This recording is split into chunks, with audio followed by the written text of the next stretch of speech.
Hello students, कैसे हैं आप लोग।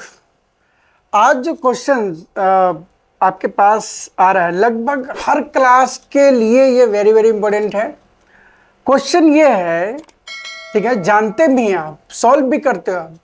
क्वेश्चन ये है कि आखिर वो होता क्यों है ऐसा, मतलब किसी भी नंबर का पावर। क्वेश्चन ये है कि प्रूव डैट, है ना, प्रूव डैट, है ना, एनी नंबर मान के चलिए 1 का पावर 0 इज इक्वल टू 1, या मान लो 1,00,000 पावर 0 इज 1। किसी भी नंबर का पावर 0 क्यों होता है ये प्रूफ करना है, ठीक है। मतलब समझ में आ गया होगा कि कोई भी नंबर अगर आप लिखते हो और उसके ऊपर पावर अगर हम 0 दे देते हैं, कोई भी नंबर, मतलब x की कोई वैल्यू हो सकती है, तो आखिर उसका आंसर 1 ही क्यों आता है।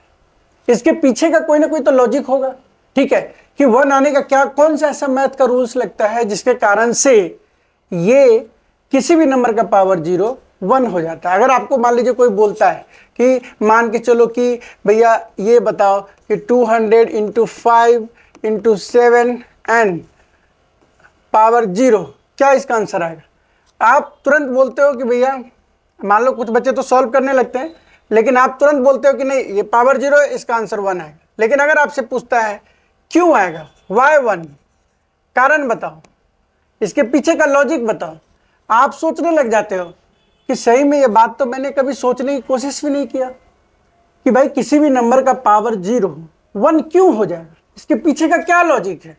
आपने अगर कभी नहीं सोचा तो आप सोचना शुरू कर दीजिए। आप उन मैथ के रूल्स को, वो जो एक्सपोनेंट एंड पावर आपने पढ़ा है, ठीक है, उन रूल्स को जरूर एक बार अप्लाई करके देखिए। उन्हीं रूल्स के बेस पे हम इसे प्रूफ करते हैं कि ये जो है किसी भी नंबर का पावर, किसी भी नंबर का मतलब किसी भी नंबर का, सर रूट में कोई वैल्यू हो, इसका भी पावर अगर हम 0 करते हैं तो ये वैल्यू हमारे को 1 आता है। इसके पीछे का लॉजिक क्या है, समझ में आ गया, है ना क्वेश्चन। अब हम देखते हैं कि ये क्यों होता है ऐसा। चलिए देखते हैं। अगर हम नंबर मान कर चलो कि हमारे पास ये नंबर है, मान के चलो 2 है, 2 का पावर अगर हमारे पास 0 है, ये 1 होता है, तो क्यों होता है, इसका क्वेश्चन है क्यों, वाई 1। तो मैं कहता हूं कि मान के चलो एक फॉर्मूला आपने पढ़ा है कि x का पावर, ठीक है, x का पावर अगर m है और x का पावर अगर n है, ठीक है ना, तो आप क्या करते हो कि सर x का पावर m माइनस n हो जाता है। ये एक्सपोनेंट का रूल है कि डिवाइड में अगर बेस सेम होता है, डिवाइड या बेस सेम है तो पावर माइनस हो जाता है, ठीक है, ठीक है भाई। तो मैं कहता हूं कि देखो 2 के पावर 0 को क्या हम ये लिख सकते हैं 2 का पावर x माइनस x, बिल्कुल लिख सकते हैं सर। कोई भी नंबर उसके पावर 0 लाने के लिए सेम नंबर हम लिख सकते हैं x माइनस x। कोई बोलेगा नहीं सर हम x माइनस x नहीं लिखते, x आ कहां से गया, बच्चे बोलता है x आ कहां से गया। तो कोई बात नहीं है, आप 2 का पावर मान लो 100 माइनस 100 लिख सकते हो, तो कहता है हाँ लिख सकते हैं। 1 माइनस 1 लिख सकते हो, लिख सकते हैं। अब पावर माइनस कब होता है, जब इसकी बेस सेम रहा होगा। इस वाले कंसेप्ट को देखो, बेस सेम रहा होगा, मतलब 2 का पावर 100 ऊपर भी रहा होगा और 2 का पावर 100 नीचे भी रहा होगा। क्लियर है बातें। अब इस केस में क्या होगा, इसकी जो भी आंसर आएगा इक्वल आएगा, इसके कैंसिल होकर आंसर क्या हो गया 1, ठीक है। तो किसी भी नंबर का पावर 0 इक्वल टू 1 हमने प्रूफ कर लिया। समझ में आ गया बात। मतलब साफ है कि अगर x का पावर m है, मतलब m का पावर मान लो x है और m का पावर x है, दोनों कैंसिल होकर 1 आ गया।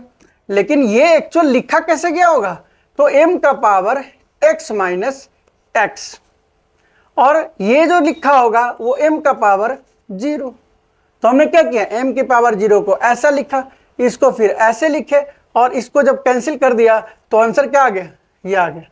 नॉर्मल स्टेप्स में काम हो गया हमारा, इसमें कुछ भी दिमाग हमें नहीं लगाना पड़ा। समझ में आ गया बात।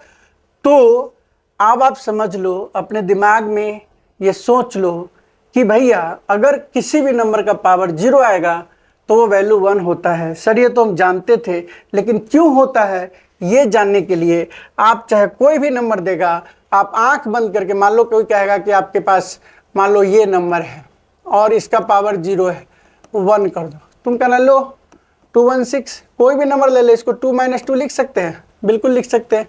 2 - 2 = 0, हमें मेन 0 लाना है, 0 को दोबारा से लिख दिए। बेस सेम होने पे पावर माइनस हुआ होगा, इसलिए 216 को पावर 2 और 216 को मतलब उल्टा हम चलने लगे। अब ये दोनों कैंसिल हो गया, कैंसिल हो गया, क्या आ गया, 1 आ गया। तो इस तरीके से हम इस क्वेश्चन को प्रूफ कर सकते हैं। ठीक है, सो आप क्या करना है, अगर ये क्वेश्चन आया है तो क्यों आया है, अगर ऐसा किसी भी क्वेश्चन को सोचते हो तो आपके अंदर इसको सॉल्व करने का जो प्रोसेस है, सॉल्व करने का जो तरीका है वो डेवलप होगा और आप आसानी से क्वेश्चन सॉल्व कर सकते हैं। ठीक है, मिलते हैं नेक्स्ट वीडियो में। Thank you for watching my video.